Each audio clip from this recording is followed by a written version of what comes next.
Assalamualaikum warahmatullahi wabarakatuh. Di sini saya Muhyiddin Asafani, NIM 2019-2104443. Di sini saya akan mereview tentang pekerjaan dari Mas Andriansyah ya.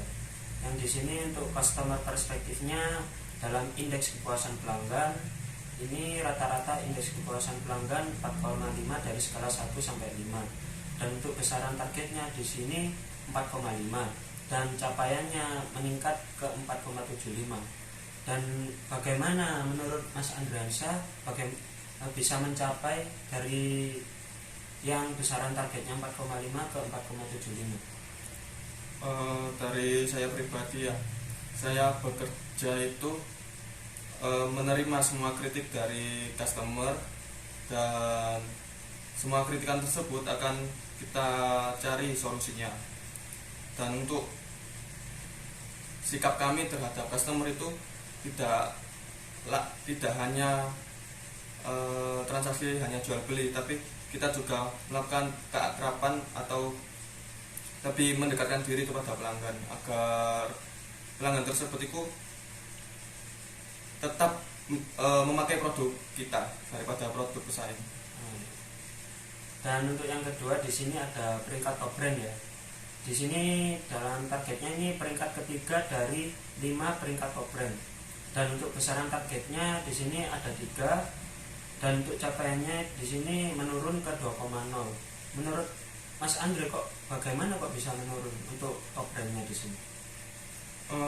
Untuk masalah top brand itu semua brand itu kan mempunyai keunggulan dan kekurangannya masing-masing, dan kita juga tidak bisa secara langsung menyalahkan ke pihak pemasaran.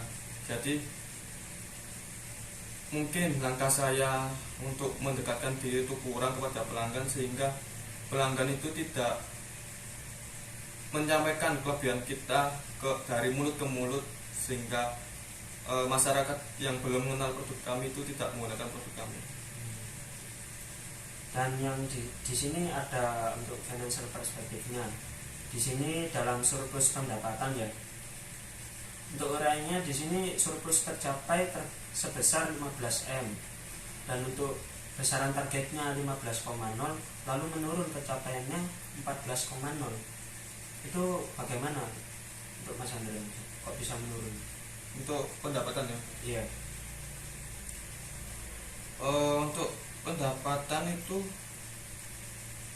di sini dari industri kami itu lebih gimana Mas ya?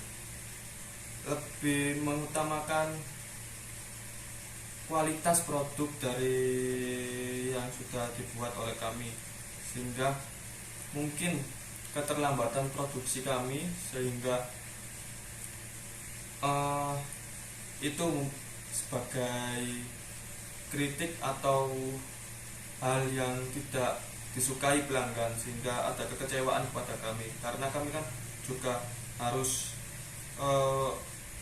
tetap menjaga kualitas, sehingga mungkin kemarin itu ada kendala sehingga ada keterlambatan dalam memproduksi, sehingga ada yang kecewa dengan kami. Dan untuk di sini ada dalam besarnya penjualan. Dan untuk targetnya di sini besarnya penjualan di sini ada 20M ya. Dan untuk besaran targetnya di sini 20,0, untuk capaiannya 22,0. Nah, sebelumnya kan ini dalam pendapatannya itu menurun ya. Nah, bagaimana kok bisa dalam besarnya penjualan itu bisa meningkat lagi? Itu karena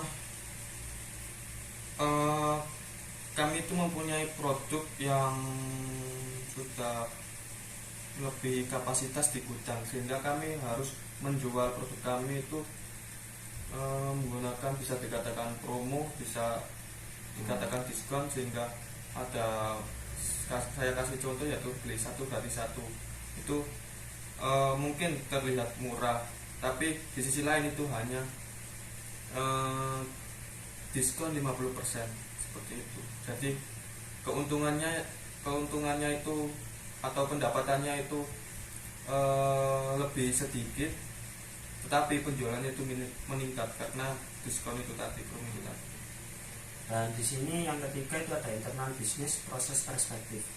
Yang selanjutnya skor kepuasan pegawai yang terhadap implementasi penilaian kinerja berbasis balance scorecard. Dan untuk target uraiannya di sini skor kepuasan pegawai terhadap implementasi penilaian kinerja berbasis balance scorecard-nya di sini sebesar 3,5 dari skala 1,5. Dan untuk besaran targetnya 3,5 dan capaiannya di sini ada hanya 3. Bagaimana kok bisa menurun hanya 5% dalam penilaian kinerja berbasis balance scorecard sebesar 3,5? Mungkin perilaku atasan terhadap bawahan Mas ya, karena kan mungkin di sini kemarin kan ada pandemi, jadi dan juga adanya orang dalam, sehingga orang yang tidak ada hubungan dengan orang dalam yang memiliki sebuah jabatan itu mungkin ada sedikit diskriminasi sehingga kepuasan itu kurang maksimal. Dan yang selanjutnya untuk di sini tuh capaian standar mutu terkait bidang SDM. Dalam uraiannya di sini tingkat capaian standar mutu unit kerja hanya sebesar 80% ya. Dan untuk besaran targetnya 80% dan capaiannya menurun ke 70,0%. Nah itu bagaimana untuk standar mutu yang terkait bidang SDM untuk kok bisa menurun gitu? Untuk standar mutu itu menurun karena kebanyakan lulusan dari kami itu kemarin itu lulusan COVID, sehingga ilmu yang disampaikan saat pendidikan itu tidak sepenuhnya sampai ke dalam pikiran. Jadi saat praktek itu banyak fresh graduate atau banyak pegawai baru itu masih bingung harus melakukan apa, sehingga bisa dikatakan kurang mengumpuli target. Dan yang selanjutnya capaian program kerja bidang SDM ya. Di sini dalam uraiannya tingkat capaian program kerja sebesar 80%. Nah, besaran targetnya itu 80% dan capaiannya juga 70,0%. Nah, untuk capaiannya dalam program kerjanya apakah sama dengan capaian standar mutu terkait bidang SDM juga? Untuk jawabannya itu sama seperti yang sebelumnya, karena itu tadi karena lulusan dari kami itu baru-baru ini adalah COVID, sehingga program kerja dari perusahaan belum bisa berjalan dengan baik karena pegawai baru atau fresh graduate dari lulusan COVID itu masih bingung harus melakukan apa. Dan yang selanjutnya dalam learning and growth perspektif. Di sini dalam kualitas usulan inovatif terkait unit kerja. Dalam uraiannya satu usulan inovatif yang telah diverifikasi oleh pejabat yang berwenang. Ya. Dalam besaran targetnya 1 dan capaiannya 1. Untuk skornya itu 10,0%. Nah, dalam kualitas dan inovatifnya itu menurut Anda bagaimana? Untuk inovatif itu mungkin mengikuti perkembangan zaman. Jadi saya kasih contoh, misal setiap tahun akan ada sesuatu yang booming seperti TikTok, Instagram, dulu kan Instagram, sehingga pemasaran kami itu lebih mengutamakan ke Instagram, sehingga akun kami di Instagram itu akan dibuat untuk lebih baik dan bisa memikat dari banyaknya pelanggan. Nah, untuk tahun selanjutnya itu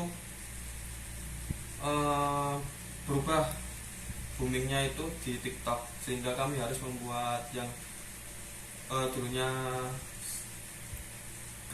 gambar atau foto ya, sehingga kami harus membuat video lah agar bisa memikat pengguna TikTok. Yang selanjutnya di sini dalam keikutsertaan dalam pelatihan dan pelaksanaan sharing session. Yang uraiannya itu satu realisasi pelatihan yang diikuti dan melakukan sharing session. yang besaran targetnya itu 1, untuk capaiannya itu 1. Nah, jadi menurut Mas Andriansyah keikutsertaan dalam pelatihan dan pelaksanaan sharing session itu bagaimana? Untuk sharing session ya, kita sebagai pegawai, kan di sini kan saya masih